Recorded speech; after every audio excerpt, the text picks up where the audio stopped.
Live from our 7 Tasmania studios, your nightly news with Louise Huber begins now. A Bracknell resident has been woken up by his dog barking, only to discover his shed to be on fire. The man called 000 at around 2 o'clock this morning, firefighters quickly controlling the blaze. A car and multiple motorbikes were inside the shed at the time. Authorities say an electrical fault from a fridge caused the incident. The damage bill estimated at $60,000. Meanwhile, a fundraiser launched to support the victims of yesterday's house fire at Snug has climbed past $24,000. Lauren Bones, who started the GoFundMe campaign, said the Keane family would give the shirts off their backs for others, urging the community to help them out in return. Their family home of more than 30 years was extensively damaged by the blaze, which started due to a faulty power point. Our state may have swung open its doors to Victoria, but the effects of closure are still biting the aviation industry hard. Tasmanian airport workers will be reportedly stood down from Monday as the expected rush of passengers failed to materialise. With the Victorian border opening once again, tourists touched down for a Tasmanian getaway. Lumi here wants to see her grandparents. Most making the trip in a hurry. As soon as they announced that we could come in, so we quickly booked and managed to get on the flight this morning. So we just did it last minute, last night, jumped on board because we've got the chance now. But with 10 of 16 flights from Victoria cancelled today and the door to New South Wales glued shut, airport workers are feeling the pinch. 7 Tasmania News understands Swissport, who employ tarmac and ground crews at Launceston and Hobart airports, are standing down 38 workers across the state indefinitely from Monday, due to uncertainty over future flight schedules and ongoing lockdowns. Swissport did not return a request for comment. If you're stood down in Sydney at the moment through this outbreak, you get government support. If you're stood down in Tasmania, there's nothing. Brian Mitchell calling for the return of JobKeeper or other nationwide income support. Tourism is affected in Tasmania when there are lockdowns on the mainland. It's hoped that passenger numbers are on the up.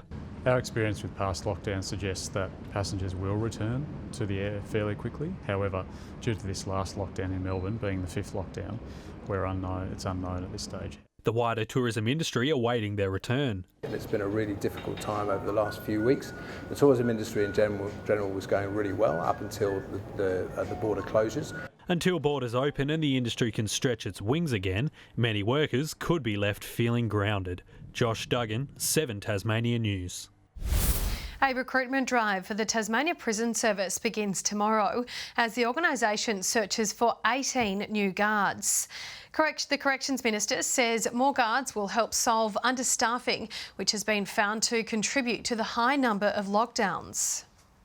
It's a challenging area to work, but it also can be very rewarding, and so I would encourage Tasmanians to put their applications in if they are interested. We welcome the Minister's announcement that they're going to recruit more staff for the Tasmanian Prison Service. It is something that we've been asking for over 2 years now. The union also says the recruitment phase needs to be completed before extra responsibilities such as working in the Burnie courts are handed to the service. An additional $600 million has been committed to health in the upcoming state budget, with half to be set aside in the case of a COVID outbreak.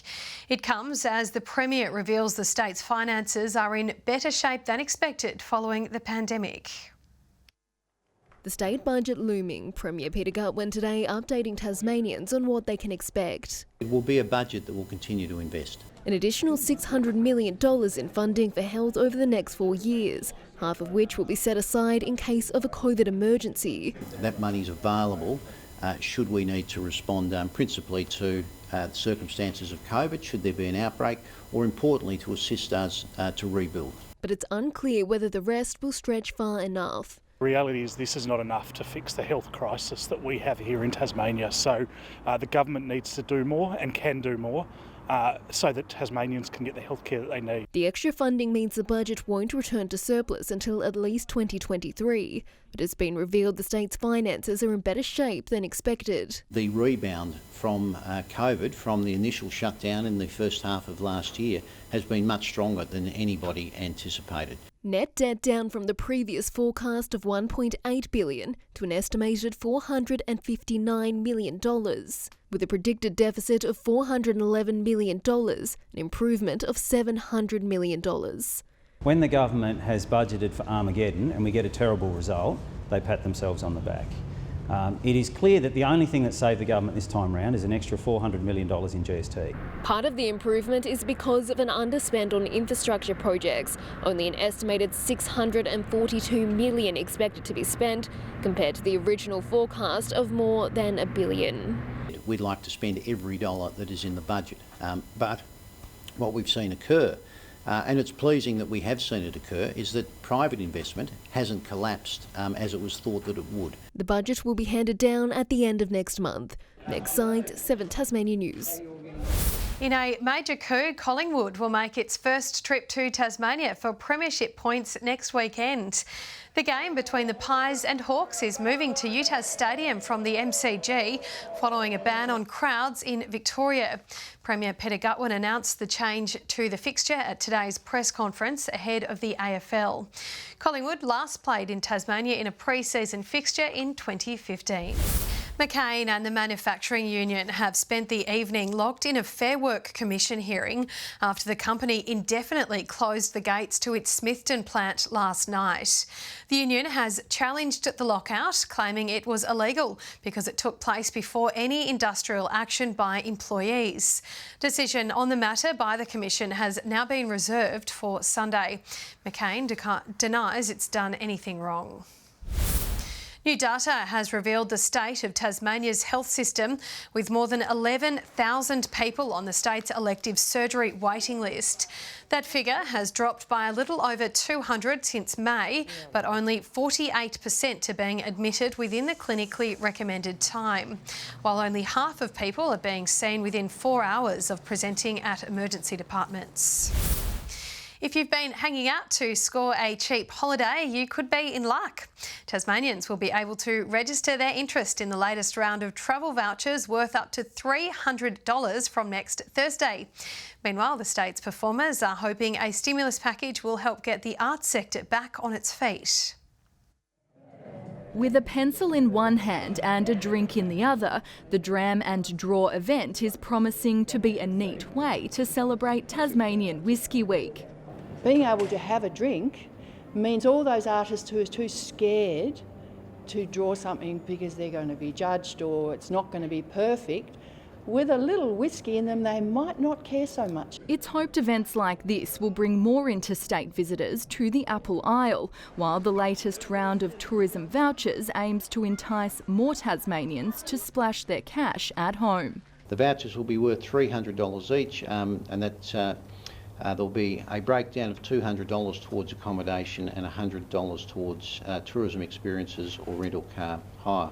Tasmania's art scene has taken a hard hit during the pandemic. There have been a number of independent artists who would have expected to get maybe 3 or 4 gigs a year, who have had nothing. A lot of them work in the casual or gig economy when they're not performing, and that also went down. The state government today unveiling a stimulus package to keep the sector alive. It's designed specifically because of COVID. It's designed in conjunction with our $2 million support program for live performance as well. Something Tasmanian performers hope will get them back on their feet. Ainsley Kosh, 7 Tasmania News. An image depicting Brady's Lake in Tasmania has taken out the coveted Hadley's Art Prize. Internationally renowned Tasmanian artist David Stevenson took more than 2,000 still images to create the landscape piece. Of my landscape work has dealt with how humans alter the landscape or the built environment. So for me, it's just an ongoing process of exploration and knowledge. He plans to donate a portion of the $100,000 prize money to environmental groups. New federal grant funding is set to make Hobart one of the best serviced for electric vehicles in the nation. Electric Highway Tasmania has received $400,000 to install 5 new charging stations around the city. We'll have more chargers more closely spaced in Hobart than any other capital city. but we've already got and will continue to have more charges right across the state than any other state. The rollout is expected to take around 2 years. Tasmanian truffle farmers have seen a sharp drop in mainland orders, with restaurants closed due to lockdowns. Locals are being encouraged to taste the delicacy as growers look to increase international export markets. Sniffing out a tasty treat as Dash the dog searches for truffles. Tasmania, one of the plum places in the country to grow them. Australia now grows and too many truffles for the Australian market. And we're being encouraged to enjoy the high-end product, with the season now in full swing. I think it's a really good time for people to start getting into them and trialling them and trying them at home, because the seasons are really getting better and better. Restaurant JOSEF CHROMY celebrating truffles, hosting a degustation dinner this weekend, as local growers look to increase exports overseas, especially with the mainland markets down on previous years. This year, with the lockdowns in Melbourne and Sydney, majority has been going into Hong Kong, which is up probably 50% from last year. Tamar Valley truffles grows between 300 and 500 kilos a year. Recent wet weather has made harvest difficult, but growers say there's still plenty of truffles for the rest of the season. And if you're looking to cook with them, here's a chef's tip. Careful not to waste any, because it'll cost you. Elizabeth O'Neill, 7 Tasmania News. Hobart Hurricane Darcy Short is in fine form ahead of the next Big Bash season. He smashed 69 not out for the Trent Rockets in the new British limited over series, the 100. His knock included 4 boundaries in 5 deliveries. Tassie Tigers player Rachel Priest was best player in the women's match, hitting 76 of 42 balls. Wet weather has forced North Launceston from its home ground for the 3rd week of training in a row. Brad Coxgoodger is frustrated by the situation after alternative ovals were also off limits. We tried to get a couple of grounds, but then the council closed to Rochalee, and so the best we can do is a couple of things in the gym and in the change rooms and stuff like that. So nothing ideal where you're actually training football. The Northern Bombers face Lauderdale, which locked in marquee player Alan Christensen for another season at last weekend's club function. The announcement sent the faithful into a frenzy. He got up and said some words, and yeah, it's big for our footy club. It's just big for Tassie footy as well, to get someone of his calibre to be able to come down and feel really comfortable down here. While North Hobart has lost 12 players for the road trip to Launceston due to the Devils' intra-club match. Riverside Olympic is confident ahead of this weekend's game, searching for its first win of the season. It's set to be a fierce fight against the Clarence Zebras after a nail-biting finish against Launceston City last week. The game against Launceston City was also a disappointing end, so we've got lots to play for, and we're pretty confident. I think we've got a connected group. Meanwhile, in the Women's Super League, the Devonport Strikers are aiming to move up from 4th on the table, now the only team with the potential to catch leaders Clarence Zebras, but it will have to claim full points against Kingborough. I think it's going to be hard to catch them, but I think if we put everything we can into our games, we could possibly do that. The Devonport Strikers battle it out against Kingborough tomorrow in Kingston. And after goals to Ariane Titmus and Jess Fox in Tokyo this week, tonight's Friday flashback is to when their parents came face-to-face in Tasmania. Fox's folks both won medals at the 1992 Canoe Slalom World Cup in Launceston, an event covered by Ariane's dad. It's a great irony. Ariane's dad, Steve Titmus, reported the day the World Cup came to Cataract Gorge. Open the Trevellyn Dam gates and the gorge is stirred into a frenzy. Who knew he'd interview a man who would also one day boast a gold medal winning daughter in Tokyo? This is probably one of the more difficult ones we've ever raced on. It's very steep, and the middle section especially just keeps dropping away, and there's big waves and what we call stoppers. Richard Fox, the defending world champion, was in the twilight of his career when the Cup came to Launceston. His wife, MYRIAM, was the #1 seed in the women's kayak. She can hardly hold her excitement about this weekend. Huge! I think that's one of the best course water I've been paddling for a long time. 10,000 spectators line the gorge to see who would rule the rapids. For the Tasmanians, New Norfolk's David Borejevich, Launceston's Justin Bucock and Hobart's Rod McGuinness and Peter Eckhart took to the water. As for Richard Fox, his runs weren't perfect. He would roll both times down the gorge, yet it was still enough to claim a silver medal, while the gold went to Melvyn Jones. People made mistakes on their second runs as well, so I was fortunate and stayed in the winning position. Germany's Elisabeth Michaela took gold in the women's. Jess Fox's mum Miriam claimed bronze. The event's success sparked a push for the World Championships and gave the gorge exposure to millions of viewers around the globe. What an uncanny crossover. And Louise, before I go, on the Pies-Hawks game next week, the government said more details like crowd numbers will come out soon on that game, but love or hate the Pies, it's massive news, isn't it, Louise? It's huge, and I happen to love the Pies. It's my team. Thanks for that, Tom.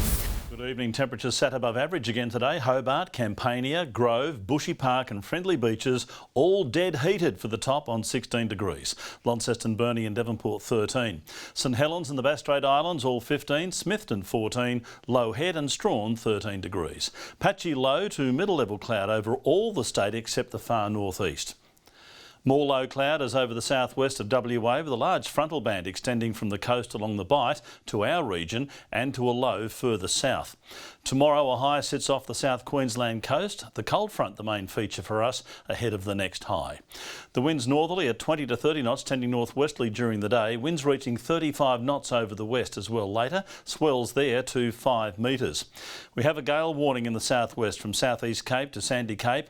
A strong wind warning north of Sandy Cape to Flinders Island and also down the east from St Helens Point to Southeast Cape. We have a minor flood warning. That's for the Mersey, the Forth, the South Esk, North Esk, Macquarie and Meander rivers, and a flood watch for remaining northwest, north and northeastern rivers. So into Saturday we go. Rain at times for Hobart for the footy, 16 the top, 12 the high for Maydena, Oatlands rain at times and 12 degrees as well. Launceston 14 with rain and wind for Devonport, 14 the top, 2 overnight for Lyowini, a rainy day tomorrow and 7 the maximum. 14 for Burnie, wet weather, possible heavy falls for Strawn, 14 the top and 15 for Marrawar. St Helens a high of 15 degrees with rain in the east there. Further south you go, the rain desists Swansea and Orford. Without the rain but plenty of clouds, 17 and 15. On Sunday, partly cloudy and 12 in Hobart, sunny for St Helens but showers over the north and west. Partly cloudy for the southeast again on Monday with a few showers elsewhere, and on Tuesday showers, possible thunderstorms and snow to 800 metres. A morning storm in Perth tomorrow, rain and 17 in Adelaide, rain on the way too for Melbourne, partly cloudy conditions for Canberra and Sydney, a sunny 23 in Brisbane. And here are the current conditions around the state. This weird weather is causing a lot of havoc. There is a plant called the Swiss cheese plant, or the Monstera, which you cannot damage, but somebody's managed to kill hers by leaving it out in the rain and the frost. What's the story there, Louise? You really don't miss a beat, do you, Murph? That was an accident. Thanks, all your news for now for this Friday night. I'll be back later with updates. Thanks so much for joining us. Good night.